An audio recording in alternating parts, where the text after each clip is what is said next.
From buylocalbowlinggreen.com, this is Commonwealth in the Age of COVID. These are the stories impacting our community during the global pandemic.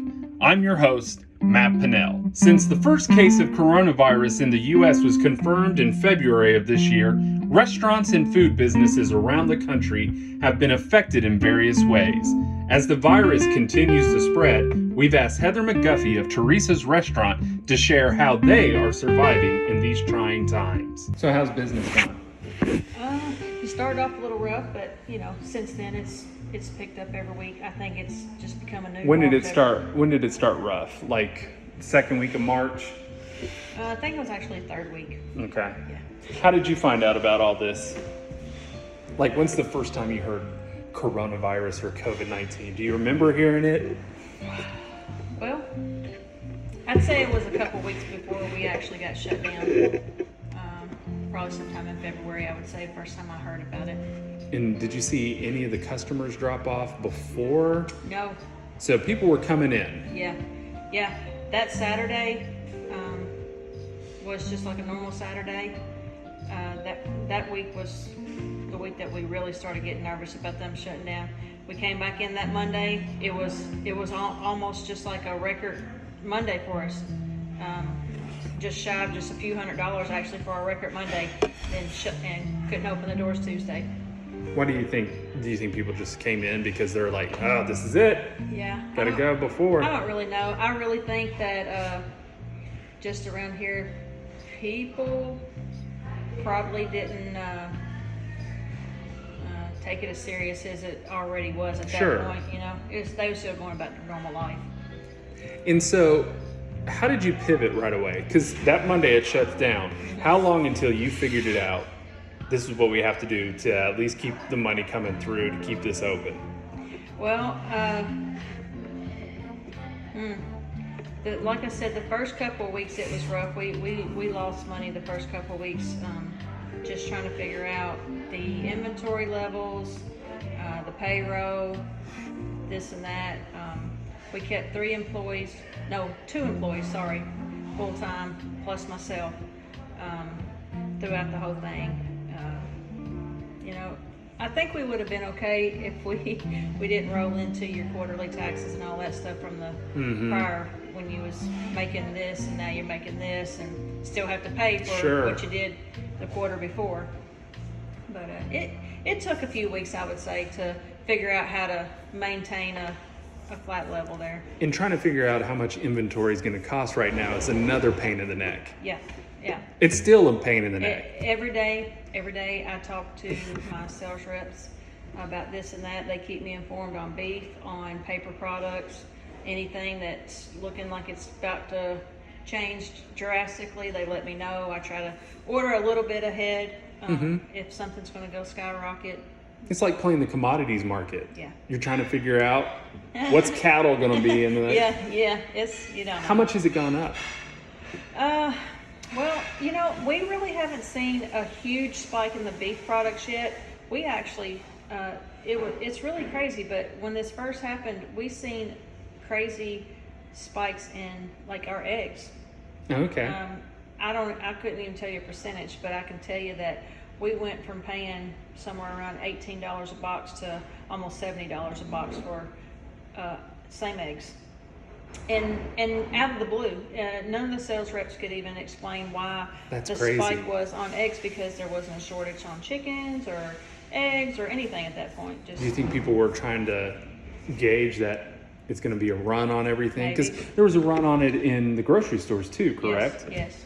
And then with paper, of course, toilet paper, we had a run on everything, and now you have so. I did order some extra boxes of toilet paper when this first took place, but of course we haven't had customers or anything, so we haven't used any.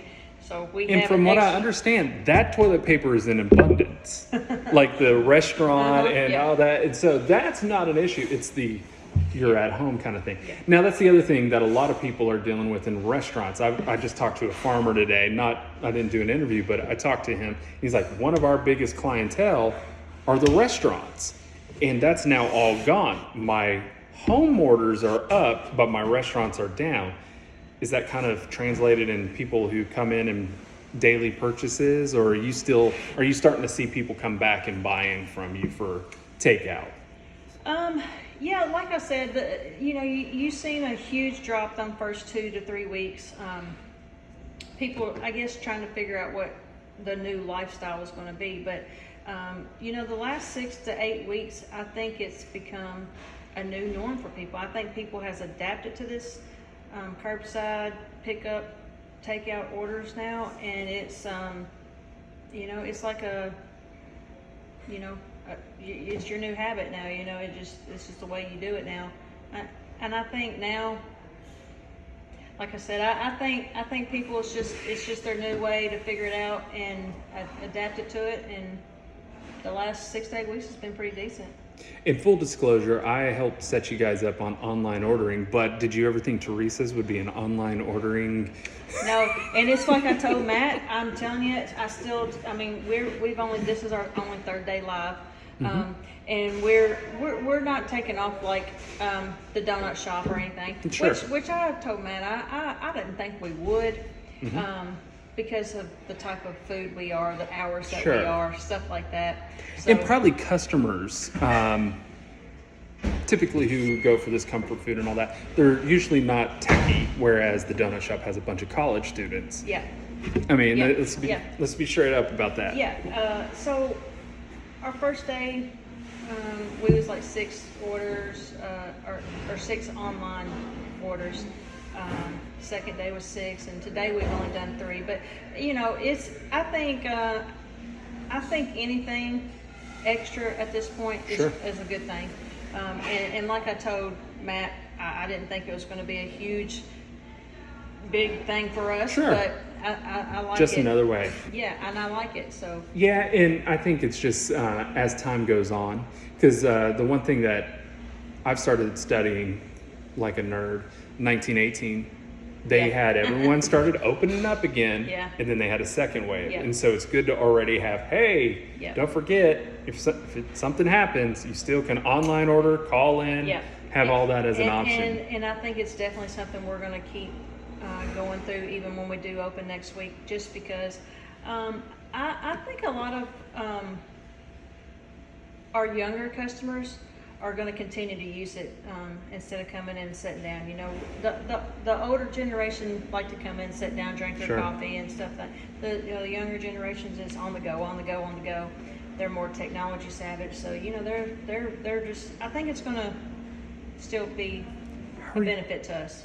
How are you going to run the restaurant? I see the caution tape. I see everything kind of set up. So that's basically what we're going to start doing today, tomorrow, Saturday. We're going through, we can seat almost 300 people full capacity in here. So at 33%, we're, going to be down to 85 so people. We took, I think 18 tables out total. We're going to close the conference room off, which takes away another 35 seats. Each table's 6 foot apart, and the tables we haven't removed, we put caution tape over them where we know that we can't allow customers to sit there to keep it 6 foot apart. But we're going to have sanitation, our sanitizing tables set up. I think 4 different areas in the restaurant to allow the employees and the customers to use it. Keep our mask on. Sure. Take our temperature. Sure. Yeah, we have marks on the floor for the checkout area. But yeah, it's going to be a whole new learning experience on a daily basis for everybody. A lot of expense to have reduced amount of people. So I think a lot of people are wanting it to go back to normal, but we're not able to go back to normal until we have a vaccine or all that. So are you just preparing for the next year? Is that how you got to look at it? We're going to start off. All the waitresses are coming back next week. We're going to keep 2 people off in the kitchen for the first week and see how busy we're going to be. Sure. Because even back in our normal days, what you call normal now, we was a little short-handed anyways. Sure. So it may offset that now to where we're going to be at lower capacity. So we may actually be where we needed to be with our employees at this point. So we're going to wait and see how next week goes, and then hopefully the week after we're going to bring the other two back and go on, and hopefully, like I said, we can still see quite a bit of people, so I'm hoping that'll, get us where we need to be anyways. How can people help during this time? Just come get takeout, come sit down. Honestly, we've been pretty blessed with the turnout that we've had over the last how many weeks now, 12, 11 weeks, whatever it's been, and we'd like to stay where we're at with the takeout and the curbside and all that. It's been a learning experience, but we've all caught on to it now, and we've got it down pat, I think, and it's working out great. And hopefully, bringing the waitresses back, we can attend to the customers out there, and the rest of us will keep doing the takeout. And I hope the online will pick up a little bit, where we can, do a little more takeout orders. Sounds good. Thank you, Heather. Yeah. That's it for this episode of Commonwealth in the Age of COVID. Do you have a story you want to share with us? Email us at buylocalbg@gmail.com. Join us this Friday as Craig Widener, teacher at Bowling Green High School, is our guest. Be sure to like and subscribe to all our social media platforms, as well as follow our podcast on the app you are listening to. We hope you have a great week, and stay safe, Kentucky.